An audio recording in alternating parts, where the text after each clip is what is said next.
शांति। दिनांक 30 नवंबर सन 1970। अव्यक्त बाप दादा के मधुबन से उच्चारित मधुर महावाक्य।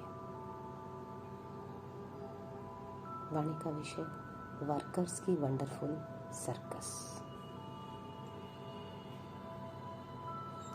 मीठे मीठे बाप दादा बोले, मास्टर सर्वशक्तिमान बने हो। यह जो ग्रुप अधर कुमारों का है, यह सभी मास्टर सर्वशक्तिमान बने हुए हैं या बनने के लिए आए हैं। जो समझते हैं बनने के लिए आए हैं वह हाथ उठाए, बाकी जो बने हुए हैं वह सामने आए। जब मास्टर सर्वशक्तिमान है तो पास ही पास है, कभी फेल नहीं होते, कभी भी किस बात में फेल नहीं होते। अच्छा भला कब फीलिंग आती है? बाप दादा ने पूछा, भला कब फीलिंग आती है? निमित्त बनी हुई टीचर्स से सर्टिफिकेट मिला है कि फीलिंग प्रूफ है। वर्तमान समय के अनुसार यह बातें कोई मामूली नहीं है। वर्तमान पुरुषार्थ के प्रमाण मामूली बात भी महान गिनी जाती है। समझा?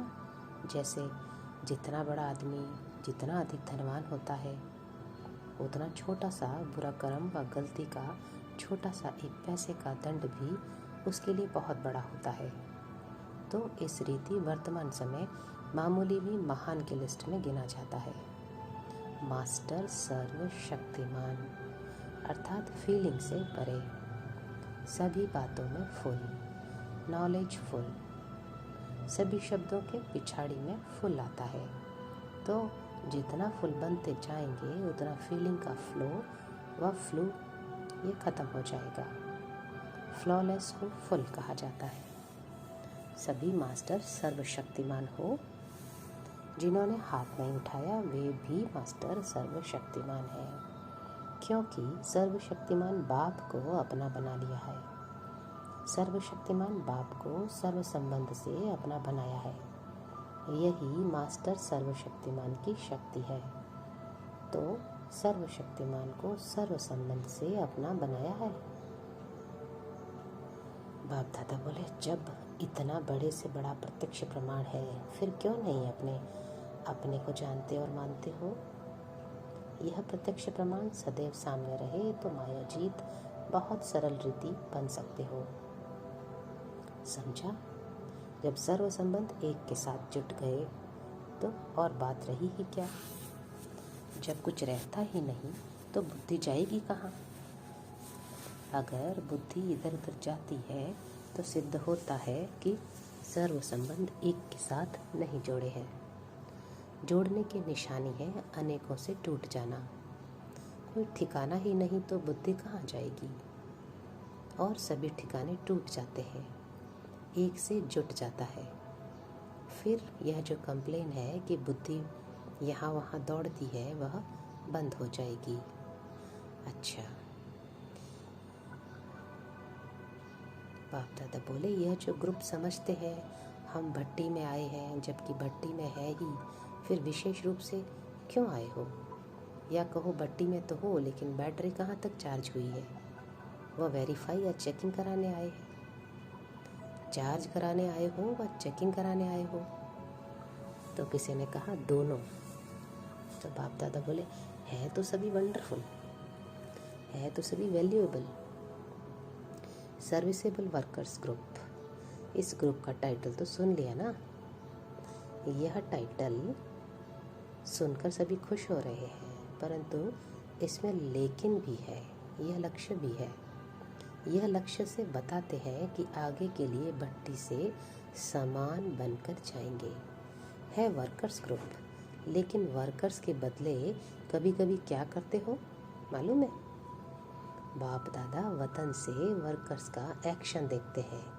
जो यह करते हैं, कभी कभी बहुत विचित्र सर्कस करते हैं, कभी कभी बहुत विचित्र सर्कस करते हैं। जैसे सर्कस में भिन्न भिन्न एक्ट दिखाते हैं ना, वैसे यह भी अपने अपने सर्कस दिखाते हैं।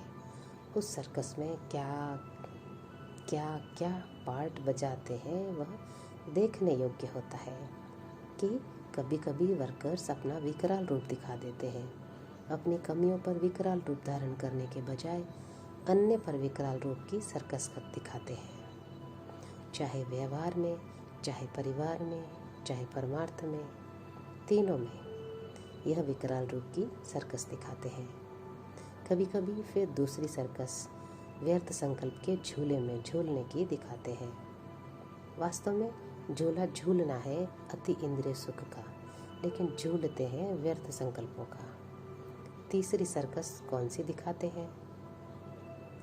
स्थिति बदली करने की सर्कस दिखाते हैं। रूप और स्थिति बदलने का पार्ट मेजॉरिटी दिखाते हैं। तो वतन में बैठकर बाप दादा वर्कर्स ग्रुप की यह सर्कस देखते हैं। पुरुषार्थी बहुत अच्छे हैं, लेकिन पुरुषार्थ करते करते कहाँ कहाँ पुरुषार्थ अच्छा करने के बाद प्रारब्ध यहाँ ही भोगने की इच्छा रखते हैं। तो इच्छा भी है, अच्छा भी है, लेकिन प्रारब्ध जमा करनी है। लेकिन कहाँ कहाँ अपने पुरुषार्थ की प्रारब्ध को यहाँ भोगने की इच्छा से जमा होने में कमी कर देते हैं। समझा? तो इस बात को ख़त्म करके जाना है। प्रारब्ध की इच्छा को ख़त्म कर सिर्फ अच्छा पुरुषार्थ करो। इच्छा के बजाय अच्छा शब्द याद रखना। समझा? इच्छा स्वच्छता को ख़त्म कर देती है और स्वच्छता के बजाय सोचता बन जाते हैं। यह है वर्तमान रिजल्ट। वर्कर्स का अर्थ है और कर्ता, न कि सोचता। बाप दादा जानते हैं यह उम्मीदवार रत्नों का ग्रुप है। उम्मीदवार भी हो, हिम्मतवान भी हो, सिर्फ एक बात ऐड करनी है, सहन शक्तिवान बनना है। फिर उम्मीदवार से सफलता मूर्त बन जाएंगे। समझा? अभी उम्मीदवार मूर्त हो, यह एक बात ऐड करने से सफलता मूर्त बन जाएंगे। संपूर्णता के समीपता की निशानी है सफलता। जितना जितना अपने को सफलता मूर्त देखते जाओ, उतना समझो संपूर्णता के नज़दीक है। यह ग्रुप सफलता मूर्त बनने के लिए कौन सा स्लोगन सामने रखेंगे? स्लोगन यह है, प्योरिटी ही संगम युग की प्रॉस्पेरिटी है। यह है स्लोगन। प्योरिटी की कितना विस्तार है? प्योरिटी कौन सी और किस युक्तियों से धारण कर सकते हो? इन टॉपिक्स पर टीचर्स क्लास कराएंगी। बाप दादा सिर्फ टॉपिक दे रहे हैं। प्योरिटी के विस्तार को समझना है। संपूर्ण प्योरिटी किसको कहा जाता है? तो प्योरिटी ही प्रॉस्पेरिटी है। यह है इस ग्रुप का श्रेष्ठ स्लोगन। समाप्ति के समय संपूर्णता की परीक्षा लेंगे। पेपर के क्वेश्चन पहले से ही बता देते हैं, फिर तो पास होना सहज है ना। संपूर्णता क्या होती है, उसकी मुख्य 4 बातों का पेपर लेंगे। कौन सी 4 बातें, यह नहीं बताएंगे। अच्छा, ओम शांति।